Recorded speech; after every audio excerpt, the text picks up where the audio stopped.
donc fait, les discussions entre la Corse et Paris ont enfin repris après des mois d'interruption. Le 3e comité stratégique relatif à l'avenir institutionnel de l'île s'est en effet tenu ce vendredi, place Beauvau, entre élus insulaires et ministre de l'Intérieur. Et avant le début des discussions, Emmanuel Macron lui-même s'est rendu sur place. Une réunion qui intervient par ailleurs au lendemain de la décision du tribunal d'application des peines antiterroristes de la semi-liberté pour Alain Ferrandi. Le reportage de Dominique Moret, Pierrick Nanini, Christian Julian et Yann Bénard. Emmanuel Macron s'est invité durant 1h15, place Beauvau. Le président de la République a posé les lignes rouges de la discussion, à savoir la Corse dans la République et le refus de créer 2 types de citoyens. Le président affirme toutefois qu'il n'y a pas de tabou et exhorte notamment à s'inspirer des modèles méditerranéens pour la réforme constitutionnelle. Un propos a été tenu sur sa compréhension du besoin de reconnaissance évoqué par les élus. Même s'il n'a pas été fait mention du peuple corse à la sortie, dans l'ensemble, la visite présidentielle est perçue favorablement. C'est un geste symbolique. Il est venu, il est resté un bon moment, il a prouvé qu'il s'intéressait à la situation. Pendant tout le processus de Matignon et même ensuite avec Sarkozy, on n'a jamais eu le président de la République. Donc c'est un geste. Maintenant, quelle sera la suite? Je ne peux pas encore en préjuger. Ce qui a été dit et rappelé, c'est la question de la citoyenneté au sens large et celle de l'inscription de la Corse dans la République. C'est le président de la République qui le dit. On peut le comprendre, c'est légitime dans sa bouche, mais je crois que ça n'obère pas nos capacités à débattre de tout, puisqu'il a été dit en même temps, y compris de son point de vue, qu'il n'y avait pas, je cite, de tabou. Et c'est bien là l'essentiel. Il a dit qu'il avait entendu et compris l'importance de reconnaissance de notre singularité. Je pense que c'est un pas décisif dans nos travaux. Il a répété évidemment les lignes rouges dans lesquelles il fixait le périmètre de ses travaux, mais en même temps, c'est sa formule, a dit qu'il voulait travailler sans tabou, que le jeu était ouvert. Il a dit enfin que nous devions nous préparer à une fenêtre de tir constitutionnelle très voisine du mois de juillet et qu'il s'agissait pour nous d'activer nos travaux, ce que, à titre personnel, je réclame, vous le savez, depuis très longtemps. Seule voix dissonante, celle de Josefa Giacometti, la conseillère territoriale non inscrite, représentante de Corsica Libera, déplore les limites imposées. Les lignes rouges ont été ce matin réaffirmées. J'ai pour ma part dit que ça ne pouvait être acceptable parce que ça vidait ce qui pourrait être un véritable statut, une véritable évolution pour la Corse. Ça restait donc vidé de son essence. Je crois qu'il faut aujourd'hui s'atteler à poser les termes sereins, tranquilles, d'un rapport de force pour que nous puissions obtenir ce pourquoi les Corses nous ont mandatés. Selon l'agenda fixé par Emmanuel Macron, les élus ont 4 mois pour faire des propositions visant à préparer le volet corse de la réforme constitutionnelle, réforme qui va s'ouvrir en septembre pour se poursuivre jusqu'à début 2024. N'est-ce pas un peu court pour une réforme d'ampleur? Réponse. S'il n'y a pas de modification constitutionnelle, il n'y aura pas de changement profond du droit qui s'appliquera en Corse pour prendre en question les spécificités.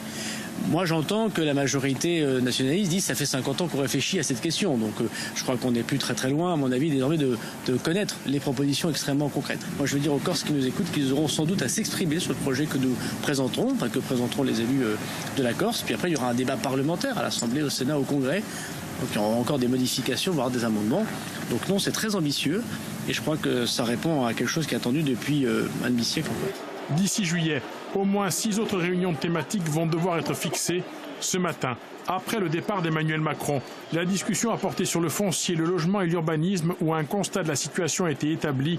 En la matière, les propositions des élus seront examinées dans 45 jours.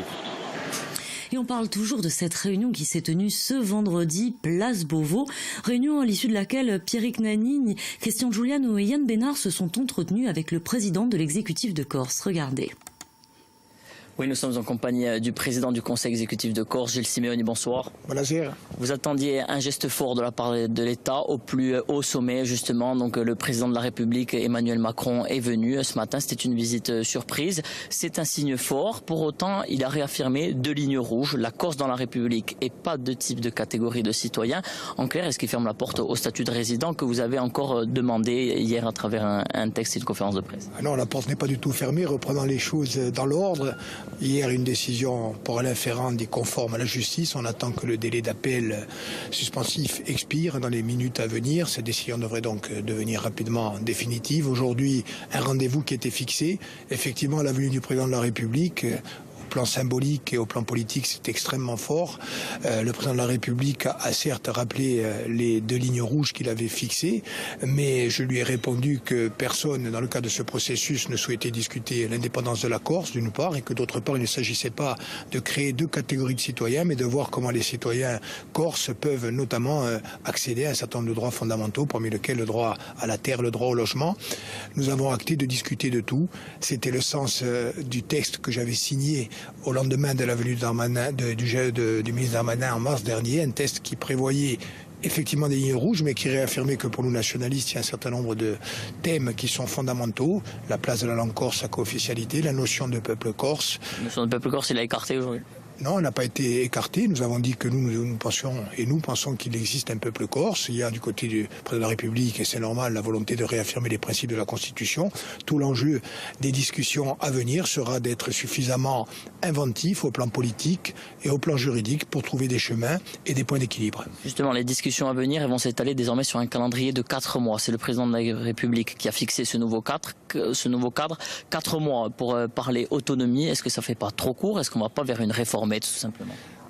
Ce qu'a dit le président de la République, c'est d'abord que la Corse a vocation à être incluse dans la révision constitutionnelle qui est prévue pour 2024. C'est quelque chose d'essentiel parce que sans inclusion dans la révision constitutionnelle, pas de véritable statut d'autonomie. Ce qu'a dit ensuite le président de la République, c'est qu'il entendait le besoin de reconnaissance d'une langue, d'une culture. Nous avons dit, ce qui nous concerne également d'un peuple. Donc nous serons pris dans 4 mois. Nous n'aurons pas achevé l'ensemble des travaux, mais 4 mois, c'est un temps qui est court, mais qui doit nous permettre de poser les jalons, qui vont nous permettre ensuite de construire à la fois et le statut d'autonomie et la solution politique globale que nous aspirons de nos voeux. Au-delà de poser des jalons, il faudra un projet concret. Le ministre Gérald Darmanin, à l'issue de la réunion, a dit qu'il attendait encore vos propositions. Il avait pointé votre manque de répondants chez le Simeone. Ce projet d'autonomie, est-ce qu'il est réellement prêt? Quand est-ce que vous comptez le soumettre? Oui, je crois que ça, ce sont des petites taquineries en parallèle. Chez Aldi, le grille-pain Arthur Martin est à 24,99 €. Et en plus, vous avez 2 mois satisfaits ou remboursés. Alors là, c'est pas du tout le moment que je rentre quoi que ce soit là. Pourquoi? Tadam! Ah bah oui, forcément, tadam! Vous pouvez y aller. Le grille-pain Arthur Martin est à 24,99 € dès mercredi chez Aldi. Aldi, place aux nouveaux consommateurs.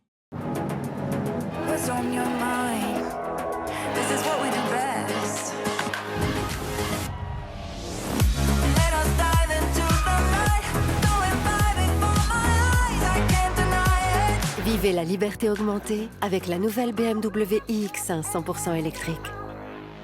Des négociations. C'est sérieux. Nous avons démontré aujourd'hui, y compris sur la question par exemple du statut d'autonomie, que nous avons contribué à travers une présentation qui a été faite par nos soins du statut d'autonomie des Açores, que le gouvernement et les services de l'État n'avaient pas préparé et que nous savons aller regarder au-delà des exemples français. Sur le contenu du statut d'autonomie, nous serons prêts, nous sommes prêts depuis longtemps. Ce que nous voulons faire aujourd'hui, c'est pas seulement présenter le projet institutionnel, économique, social et culturel du Conseil exécutif de la majorité territoriale. Nous avons vocation à le proposer à l'ensemble des nationalistes et nous avons vocation à le proposer à l'ensemble des Corses. Nous le ferons dans les semaines à venir. Dernière question, d'aucuns en Corse notamment critiquent la méthode, peu de réunions préparatoires avant d'arriver à Paris. Est-ce que finalement le plus grand risque, ce n'est pas celui-là, qu'il y ait une mésentente entre les élus insulaires? Non, vous savez, nous sommes les uns et les autres, je pense, à un moment qui est un moment extrêmement important de l'histoire contemporaine de la Corse. Nous savons ce que la Corse et les Corses ont enduré de difficultés depuis des décennies. Je pense que tout le monde a la volonté de réussir ce rendez-vous.